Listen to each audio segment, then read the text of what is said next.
Hi, back again.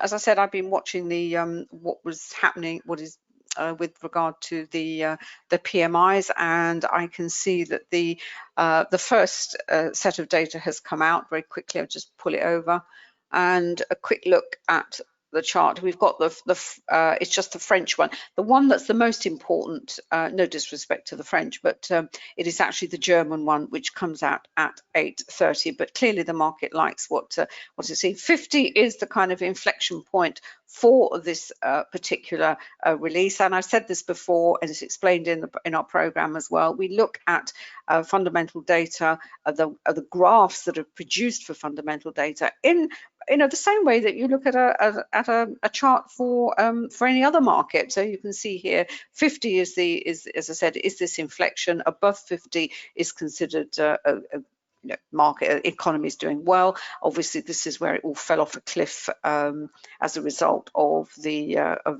virus, and the economy is just shutting down basically. And that's the way we look. But of course, this is all you have to look at this context, the environment that we've been living through in the last 2 or 3 months is certainly not normal by any stretch of the imagination. So there's a little bit of, if you like, the relief, if you like, that number's got back to 50. Whether that's going to be sustainable, we'll have to wait and see. And we also have to wait for the German one, which is always considered more important. It's the most important release to do with the euro. With regard to what's happening on the charts, if I just have a quick look, go back down to the euro dollar, and what we've seen is let's pull up the 5 minute. This is the congestion phase that we've had leading up to the release at the volume point of control. The volume point of control is, as David has said, it is the fulcrum. It's what we mean by the fulcrum. It's that zone on the chart, it's that price range on the chart where the market is considered to be in balance. In other words, there is no firm direction one way or another. There is transactions going on, the buying and the selling, but there is nothing to drive this in this case the euro dollar strongly in one direction or the other. Congestion phases, particularly around the VPOC, you will find them building just prior to the type of news release that we have at the moment. They also develop when the pair, it's certainly in forex, is not particularly traded very heavily. So some pairs, this is a 24-hour market, but the sessions also reflect the local market. So at certain times of the trading 24-hour cycle, certain currencies and certain pairs will be traded more heavily than at others. And the ones that aren't traded as heavily, you will have these congestion phases. And if you look at most charts, you will find congestion phases occur an awful lot more than trends. But it's where trends are born. It's where trends then start and come to a pause point. And then we combine that with, we've seen that, we've seen the break higher. We know there's another item of news coming in about 6 minutes. This is the burst higher. The markets at the moment are also reacting to, there's a lot of contradictory messages coming through. One of the messages that is really kind of sent prices going one way or another is the trade agreement between China and the US. Peter Navarro is, I think he's one of the so he's involved in the negotiations. I'm not entirely 100% about that, but he basically said it was all off. That's all been, backtrack on that. No, that's not true. Trump has weighed in, say no, it's not true. It's all on. We're getting a lot of mixed messages at the moment. It's just one of those. We get this.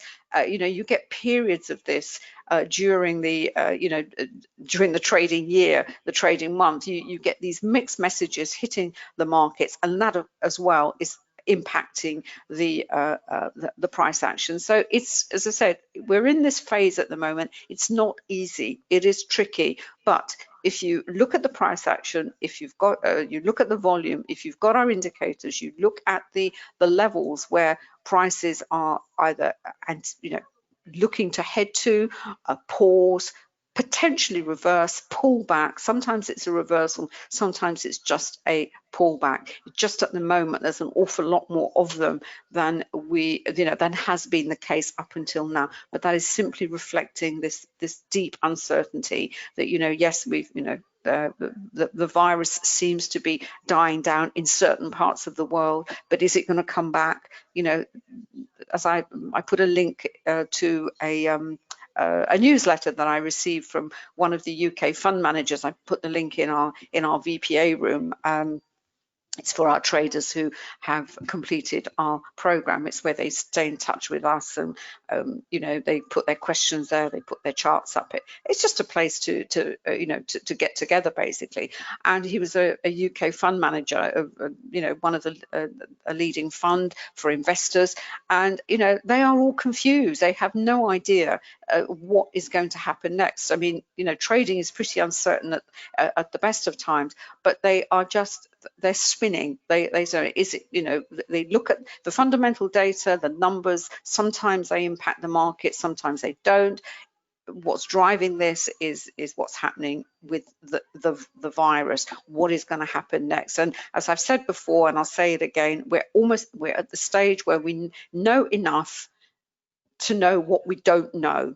And this is something I read a few months ago, and it's as applicable now as it is then. So we know lots, there's a lot of data out there about this, but really we just don't know how this is going to pan out in the coming months, basically. And no sign on the horizon yet of a vaccine. That is what the market is waiting for. So you have to keep, not only do you have to be aware of fundamental news, but you also have to keep a close eye on the developments to do with the virus. Right, getting back to the euro dollar here. This is the 10-minute chart. We've had the push higher. On this chart, I just have the individual currencies. Let's have a look at the dollar. David said the dollar has fallen quite sharply, as we can see here. I just got my levels. I just want to see how these levels are respected or not. And where is it? Well, if it's going to go higher, what have I have here? I've got 1312, so that's a good level that it's to the upside. So as we wait for the German news, if it's going to go lower, well, all the levels are pretty much, they're all marked on this 10-minute chart. And where does it to the downside? Well, it's back down to the congestion. Volume looks quite good, but it was accompanied with volatility in the sense that the price action is outside of the average true range for this chart, which is why the little purple indicator was triggered. We've got little dots here. Sometimes it appears as a little triangle, and it's a fantastic indicator because it actually fires in real time. So instinctively when that fires, what is going to happen next. The likelihood is there's going to be a retrace to within the spread of the candle, which there was here after the first one was triggered, and then you have to wait. Is it going to push through, or is it going to congest? Sometimes it pushes through, sometimes it congests. We have it here. We had another one to the downside, lots of volume under that. Then another one was triggered. It hit this level here. That retraced, and in fact a little bit of congestion. Then we had a reversal again on volatility. But yesterday, as I keep going on about yesterday, there was a bit of volatility, but it was more choppiness. It was more this stuttering all the time, which I think is actually more frustrating than out and out volatility. Volatility we can kind of handle because we know what is going to happen once this indicator is triggered.